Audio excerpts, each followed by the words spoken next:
Several years ago, I began following a few very dynamic and well-known self-development gurus. I also subscribed to a few of their platforms. And almost immediately, I got bombarded with messages telling me I had this horrible affliction called imposter syndrome.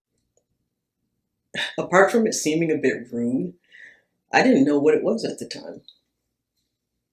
I'm a physician who trained in a biopsychosocial or holistic approach to health and wellness.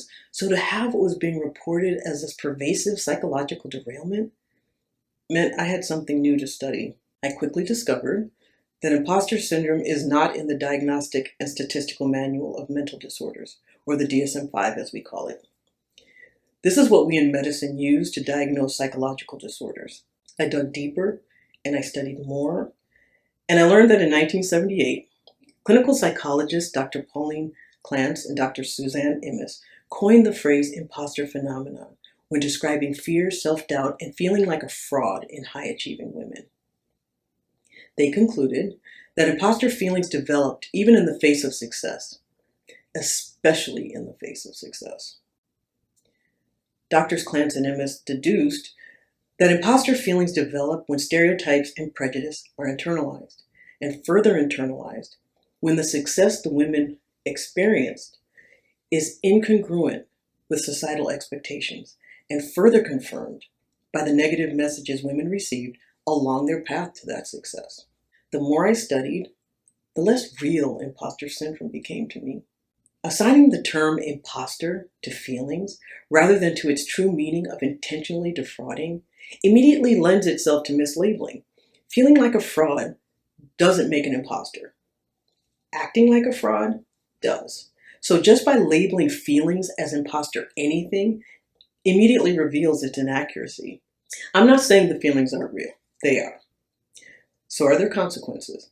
But the diagnosis is not. In order to be an imposter, intention matters. The only intention in the case of high achievers is to reach a higher goal, to better themselves and the lives of those around them. In any other circumstance, when a person excels time and time again in the face of fear, self-doubt, or when feeling like a fraud, it's the epitome of strength, courage, and bravery. By regarding fear, self-doubt, and feeling fraudulent as a syndrome, we pathologize what is a normal part of personal expansion: nervousness in a new situation, fear of failing, self-doubt when facing difficulty, anxiety in places requiring our psychological protection. We have all experienced this in our journey to grow. However, in time and in public discourse, imposter phenomenon became imposter syndrome and assigned to women and men in any marginalized group commonly subjected to prejudice and negative stereotypes. But changing phenomenon to syndrome shifts the development of imposter feelings to the individual, instead of those feelings being created within a societal context, as Clance and Imes had intended. I am Black. I am a woman. I am a physician in a country where only 2% of all physicians are Black women. And I'm giving a TEDx talk.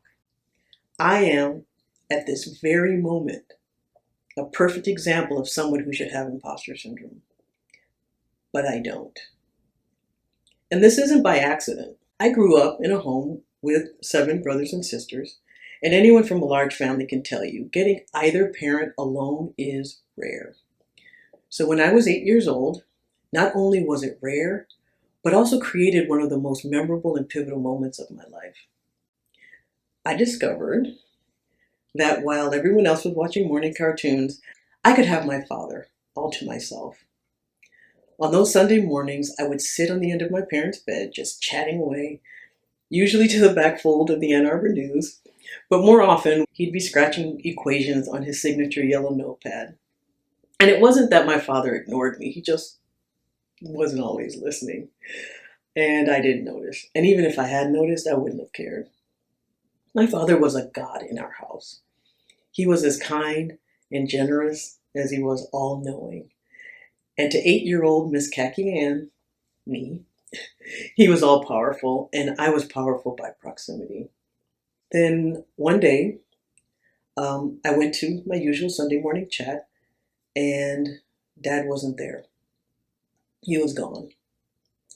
Not gone on a business trip or gone to surprise us with early morning donuts, just gone.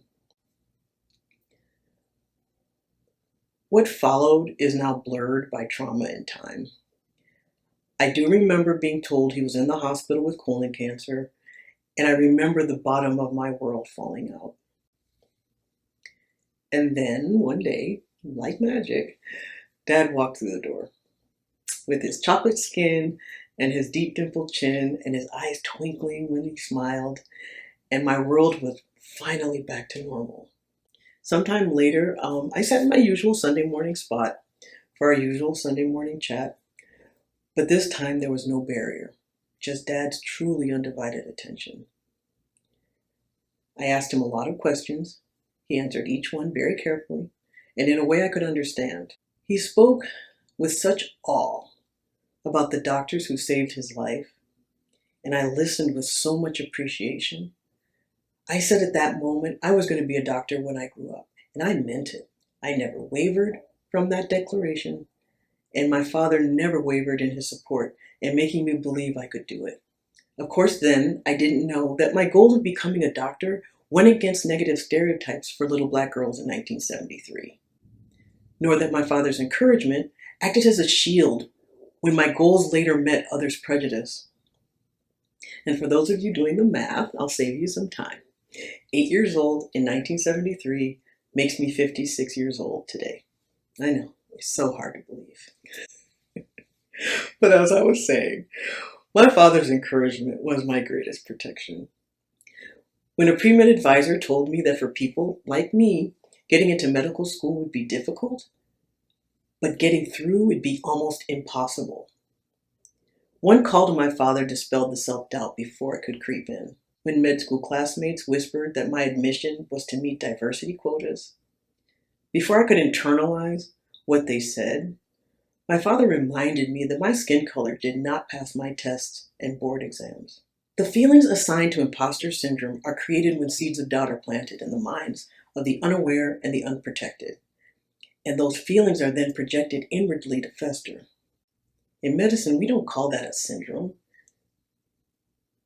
We call it an infection. If searching the internet and the 9 million items that return in under a second is any indication, a lot of people claim imposter syndrome. Ethan Kross is a University of Michigan psychologist and neuroscientist who specializes in emotional regulation. In his book, Chatter, The Voice in Our Head, Why It Matters, How to Harness It, he states that the silent conversation we have with ourselves influence how we live our lives, and that critical negative thoughts and emotions can turn our introspection into a curse. Kross also states that when our brain is not occupied with other tasks, talking to ourselves is our default mode, and when we talk to ourselves, we listen. He emphasized that negative introspection puts our performance, our decision-making, our relationships, our happiness, our health in jeopardy. What we say to ourselves matters. Claiming imposter syndrome becomes either a self-fulfilling prophecy by sabotage or perpetual trauma by achievement to the next level. Do we call soldiers who are afraid in battle imposters? Do we say a child has a syndrome when afraid and full of self-doubt on their first day of kindergarten? I'm not saying there aren't those with true delusions of inferiority who believe the world sees them as someone they think they are not, or others with paranoia whose lives are disrupted by fearing everything they've gained will be snatched away by the powers that be. But what we assign to imposter syndrome are not the extreme cases of delusion and paranoia, but instead the nervousness, insecurities, doubt, and fears we all feel when growing and reaching a higher level of achievement. If we stop telling ourselves we have imposter syndrome, we don't have it. It's that simple. But simple isn't always easy, except with practice. So practice telling yourself you've earned the promotion. Practice telling yourself your degrees are symbols of your hard work. Practice telling yourself a supervisor's praise reflects your performance and is well deserved. Practice telling yourself that no matter what others think of you, what you think about yourself matters most. So as you continue to excel in your spaces, in spite of feeling nervous or afraid or wondering if you belong or feeling like you don't, instead of calling yourself what you're not, a fake, a fraud, an imposter with a syndrome, reframe your thoughts to celebrate who you really are: strong, courageous, and brave.